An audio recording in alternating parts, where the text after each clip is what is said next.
வணக்கம். இந்த பதிவில் நம்ம என்ன பார்க்க போகிறோம் அப்படின்னா இன்ஜினியரிங் ட்ராயிங் அப்படின்ற ஒரு சப்ஜெக்ட் பற்றி தான் பார்க்க போகிறோம். ME 25C01 engineering drawing regulation 25ல் இந்த சப்ஜெக்ட் நமக்கு இன்ஜினியரிங் ட்ராயிங் அப்படின்னு வருது. Formally known as engineering graphics. So EG அப்படின்னு நம்ம சொல்லுவோம். ஸோ 21 ரெகுலேஷன் வரைக்கும் EGன்ற இந்த சப்ஜெக்ட்டு 25 ரெகுலேஷனில் இன்ஜினியரிங் ட்ராயிங் அப்படின்னு வந்திருக்கு. ஸோ இதில் பார்த்திங்கன்னா நிறையா மாற்றங்கள் கொண்டு வந்திருக்காங்க. இது LIT கோர்ஸாக இருக்குது. ஸோ பார்த்தோன்னா நம்ம இது லேப்ஸும் இருக்குது இதில். ஸோ இது ஒரு ஸ்டுடியோ கோர்ஸ் மாதிரி கன்வெர்ட் பண்ணியிருக்காங்க. ஸோ நமக்கு ஈஸியாக நம்ம இதில் நம்ம பாஸ் ஆக முடியும். லெக்சரர் அவர் பார்த்தோன்னா 2 ஹவர் தான் கொடுத்துருக்காங்க. Practical 4 hours, credit 4. ஸோ இந்த பேப்பர் நமக்கு ரொம்பவே முக்கியமான பேப்பரு. இதில் நம்ம நிறைய ஸ்கோர் பண்ணோம் அப்படின்னா நமக்கு கிரெடிட்ஸு கிரேட்ஸ் நமக்கு அதிகமாக கிடைக்கும். ஸோ அதனால் நம்ம ஃபஸ்ட் செமஸ்டரில் இது ஒரு இம்பார்ட்டண்ட்டான ஒரு பேப்பரு. ஸோ நம்ம இதை ஈஸியாகவும் கிளியர் பண்ண முடியும். எப்படி நம்ம இந்த சப்ஜெக்டை கிராக் பண்ணுறது அப்படின்றத இந்த பதிவில் பார்க்க போகிறோம். ஸோ ஃபஸ்ட்டு பார்த்தோன்னா டைம் மேனேஜ்மெண்ட்டு, நெக்ஸ்ட் எப்படி நம்ம 5 கொஷின்ஸ் அட்டன் பண்ணுறது, இந்த 2 விஷயத்தை தான் இந்த பதிவில் பார்க்க போகிறோம். ஃபஸ்ட்டு 5 யூனிட்டு நமக்கு இன்ஜினியரிங் ட்ராயிங்கில் 5 யூனிட்டில் ஃபஸ்ட் யூனிட் என்ன அப்படின்னு பார்த்தோன்னா ஃபண்டமெண்டல்ஸு. ஸோ ஒரு EG இன்ஜினியரிங் ட்ராயிங்னால் என்ன, அதில் நம்ம என்னென்ன ஸ்டாண்டர்ட்ஸ்லாம் யூஸ் பண்ணுறோம், BASனால் என்ன, ஷீட்டு ஓரியன்டேஷன் எப்படி நம்ம வைக்கிறது, டைமென்ஷன்ஸ் எப்படி யூஸ் பண்ணுறது, ஸோ நம்ம பென்சில் என்னென்ன பென்சில்ஸ் யூஸ் பண்ணணும், ஸ்கேல் ரேஷியோனா என்ன, நம்ம A3 ஷீட்டு என்ன ஷீட் யூஸ் பண்ணணும். ஸோ A3 தான் நம்ம யூஸ் பண்ண போகிறோம். ஸோ என்ன மாதிரியான ஸ்கேல்ஸ் நம்ம ஃபாலோ பண்ணணும்.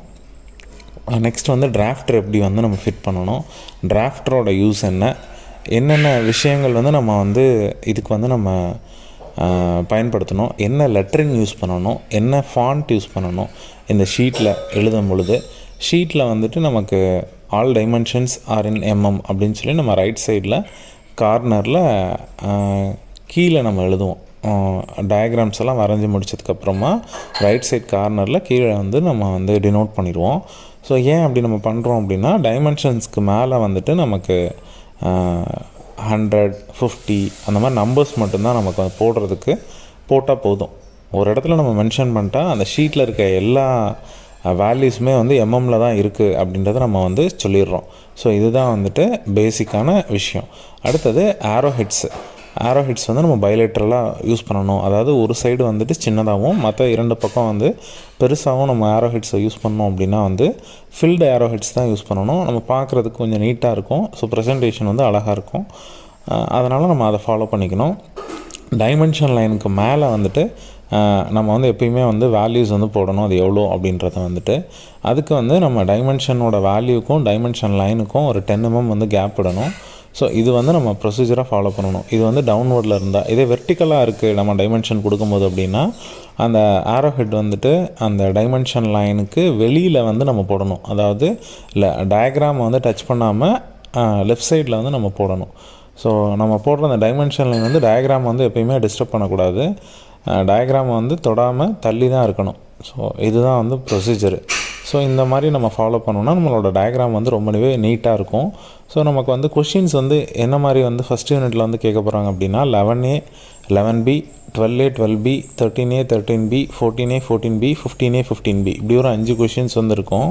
இந்த 5 கொஷின்ஸில் 5 கொஷின்ஸில் பார்த்தோம் அப்படின்னா ஸோ நமக்கு 5 கொஷின்ஸ் இருக்கும். 11A 11B அப்படி ஆரம்பித்து நமக்கு 5 கொஷின்ஸ் தான் இருக்கும். 15A 15B வரைக்கும் 2 மார்க்ஸ் இதில் கிடையாது. ஒரு கொஷினுக்கு 20 மார்க்கு, மொத்தம் 5 கொஷின். So 100 marks. ஸோ இதில் 11Aல என்ன வரும் அப்படின்னா நம்ம என்ன எக்ஸ்பெக்ட் பண்ணலாம் அப்படின்னா சிலபஸை பொறுத்தளவுக்கு இது இன்ஜினியரிங் ட்ராயிங்கு. ஸோ நமக்கு பெரிய கொஷின்ஸ் மட்டும்தான் வரும். ஸோ 2 மார்க்ஸ் இருக்காதனால அந்த பேசிக்ஸை நம்ம விட்டுட்டோம்னா நெக்ஸ்ட் நம்ம ஃபஸ்ட் யூனிட்டில் இருக்க சிலபஸ் படி பார்த்தோன்னா ஃப்ரீ ஹேண்ட் ஸ்கெட்ச் இருக்கும். அதில் 2D 3D அப்படின்னு கொடுத்துருக்காங்க. நெக்ஸ்ட்டு பார்த்திங்கன்னா 11Bயில் கோனிக்ஸில் எலிப்ஸு, பேரபோலா, ஹைப்பர்போலா. ஸோ இதுதான் நமக்கு 11A 11Bயில் வர்ற கொஷின்ஸாக இருக்கும். ஸோ உங்களுக்கு ஃப்ரீ ஹேண்ட் ஸ்கெட்ச் நல்லா வரும் அப்படின்னா முதல்ல ஃப்ரீ ஹேண்ட் ஸ்கெட்ச் ப்ராக்டிஸ் பண்ணுங்கள். அதிலேருந்து ஒரு கொஷின் அட்டன் பண்ணிடலாம். நெக்ஸ்ட்டு இல்லை நான் எலிப்ஸ் பேரபோலா ஹைப்பர்போலா தான் வந்து பார்த்துருக்கேன் அப்படின்னா இதை நல்லா போட்டு ப்ராக்டிஸ் பண்ணுங்கள். என்ன மாதிரியான கொஷின்ஸ் வந்தாலும் எவ்வளோ டஃப்பாக வந்தாலும் அதை நம்ம வந்து ட்ரா பண்ணுற மாதிரி நம்ம வந்து பார்த்துக்கணும் எல்லா மாடல்லையும். இப்போது எலிப்ஸ் அப்படின்னா வந்து E 1, பேரபோலா அப்படின்னா E=1, ஹைப்பர்போலானா E 1. ஸோ இந்த கண்டிஷன்ஸை நம்ம வந்து கரெக்டாக வந்து நம்ம வந்து என்ஷூர் பண்ணிக்கிட்டோம் அப்படின்னா 2/3 இருக்கும், இல்லை 3/2 இருக்கும், அந்த மாதிரி இருக்கும். அதை நம்ம டிவைட் பண்ணோம்னா ஈயோட வேல்யூ வந்து நம்ம கண்டுபிடிச்சிருவோம். அப்போ ஈயோட வேல்யூ என்ன இருக்கோ அதை வச்சு தான் நம்ம பேரபோலாவா ஹைப்பர்போலாவா இல்லை வந்துட்டு எலிப்ஸா அப்படின்றத நம்மளால் ஐடென்டிஃபை பண்ண முடியும். ஸோ இந்த மாதிரி நம்ம ஈஸியாக ஐடென்டிஃபை பண்ணி அந்த சம் வந்து ட்ரா பண்ணிடலாம். ஸோ இதில் நம்ம போடும்பொழுது வந்துட்டு நமக்கு நார்மல் டேஞ்சன்ட் வந்து கரெக்டாக நம்ம வந்து போடணும். ஸோ அப்போ தான் நமக்கு ட்ரூ பொசிஷன் கிடைக்கும். ஸோ இதில் வந்து நம்ம கடைசியாக போட்டு முடித்தோடனே வந்து அதை ஹைலைட் பண்ணிடணும். ஸோ 2வது யூனிட்டில் என்ன இருக்குது அப்படின்னா நமக்கு வந்து அது ஆர்த்தோகிராஃபிக் ப்ரொஜெக்ஷன்ஸு.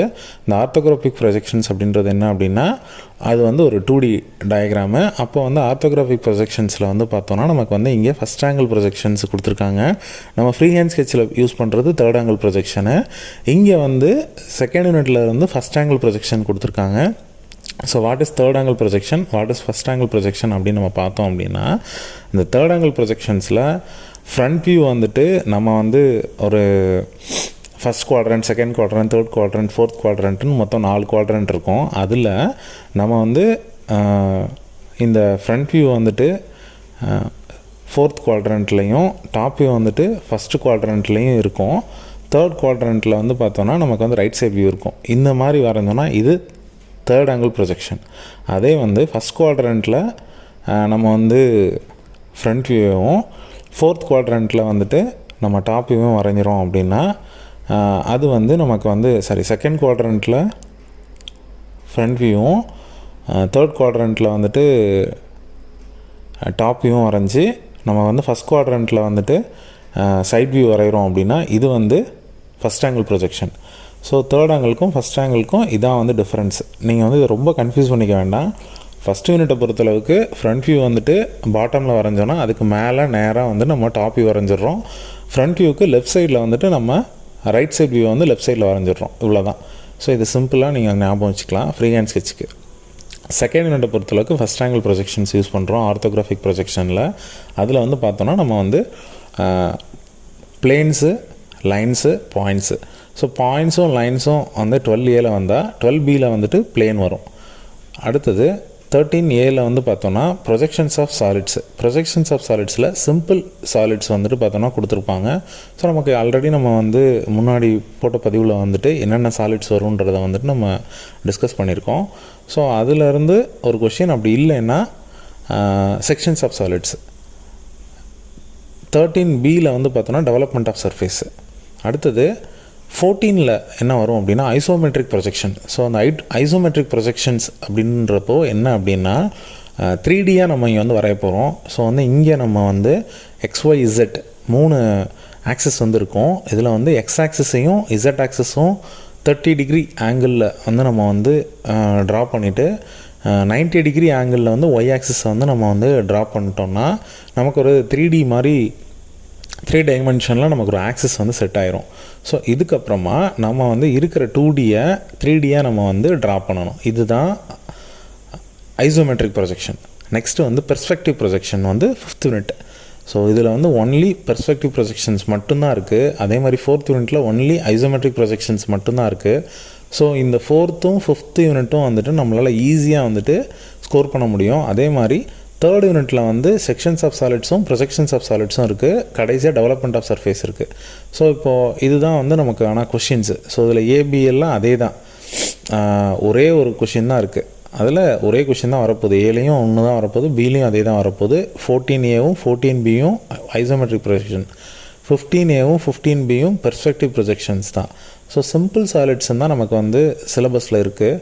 ஸோ அதனால் ரொம்ப நம்ம காம்ப்ளிகேட் பண்ணிக்க தேவையில்லை. நீங்கள் ஃபஸ்ட்டு வந்து 4th யூனிட்டும் 5th யூனிட்டும் பார்த்துட்டோன்னா easily we can attend one question. And then first யூனிட்டில் வந்து நமக்கு ஃப்ரீ ஹேண்ட் ஸ்கெட்ச் இருக்குது. அதுக்கு அடுத்தது செகண்ட் யூனிட்டில் வந்து லேமினார் இருக்குது. அதை அப்படியே அதாவது பிளேன்ஸை நம்ம பார்த்துட்டோம்னா லேமினார் பார்த்துட்டோம் அப்படின்னா அப்படியே நம்ம ப்ரொஜெக்ஷன்ஸ் ஆஃப் சாலிட்ஸும் ஈஸியாக நம்மளால் போட முடியும். செக்ஷன்ஸ் மட்டும்தான் இருக்கும். அடுத்தது டெவலப்மெண்ட்டு. ஸோ இதோட கண்டினியூட்டியை நீங்கள் பார்த்துட்டிங்கன்னா ஈஸியாக நம்மளால் வந்துட்டு ஸ்கோர் பண்ண முடியும். ஸோ நம்ம எப்படி சார் 50 மார்க் எப்படி எடுக்கிறது அப்படின்னு கேட்டிங்கன்னா, first free hand sketch, next வந்து செகண்ட் யூனிட்டில் பிளேனு, தேர்ட் யூனிட்டில் ப்ரொஜெக்ஷன்ஸ் ஆஃப் சாலிட்ஸு, ஃபோர்த் யூனிட்டில் வந்துட்டு ஐசோமெட்ரிக் ப்ரொஜெக்ஷனு, ஃபிஃப்த் யூனிட்டில் பெர்ஸ்பெக்டிவ். ஸோ இதில் எனக்கு வந்து பெர்ஸ்பெக்டிவ் ரொம்ப கஷ்டமாக இருக்குது அப்படின்னா இந்த 4 யூனிட்டில் தரவாக பார்த்துக்கோங்க. பெர்ஸ்பெக்டிவில் ஈஸியாக செலக்டடான சம்ஸ் மட்டும் ரிப்பீட்டடாக கேட்டிருக்காது, ஹெக்ஸகனு, பென்டகனு, இந்த 2 மட்டும் வந்து நீங்கள் பாருங்கள். சர்க்கிளும் பாருங்கள், ரொம்ப ஈஸியாக இருக்கும். ஒரு 360 டிகிரியில் 30 டிகிரியாக பிரிச்சோன்னா நமக்கு 12 வந்துட்டு ஸ்ப்ளிட்டப் வரும். அந்த வச்சு அந்த சர்க்கிளை ப்ரொஜெக்ட் பண்ணி எப்படி பெர்ஸ்பெக்டிவில் போட முடியும் அப்படின்றத பாருங்கள். அதே மாதிரி ஹெக்ஸகன், பென்டகன், இந்த 3 மட்டும் நம்ம பார்த்தா போதும், கண்டிப்பாக வந்து பெர்ஸ்பெக்டிவில் வந்துட்டு ஒரு கொஷின் வந்துடும். அதே மாதிரி நமக்கு வந்து ப்ரிசம், பிரமிட், இந்த 2 தான் நமக்கு வந்து கன்ஃபியூஸ் ஆகும். ப்ரிசம்னா என்ன, பிரமிட்னா என்ன, அதில் நம்ம தெளிவாக இருக்கணும். ப்ரிசம் அப்படின்னா வந்துட்டு பாட்டமும் டாப்பும் ஒரே மாதிரி இருக்கும் ப்ரொஜெக்ட் பண்ணும் பொழுது. அதே பிரமிட் அப்படின்னா வந்துட்டு ஒரு சிங்கிள் பாயிண்டில் போய்ட்டு அது வந்து கனெக்ட் ஆகும் டாப் வியூவில். ஸோ இவ்வளோ தான் நமக்கு வந்து இதில் வந்து ஷேப்ஸே.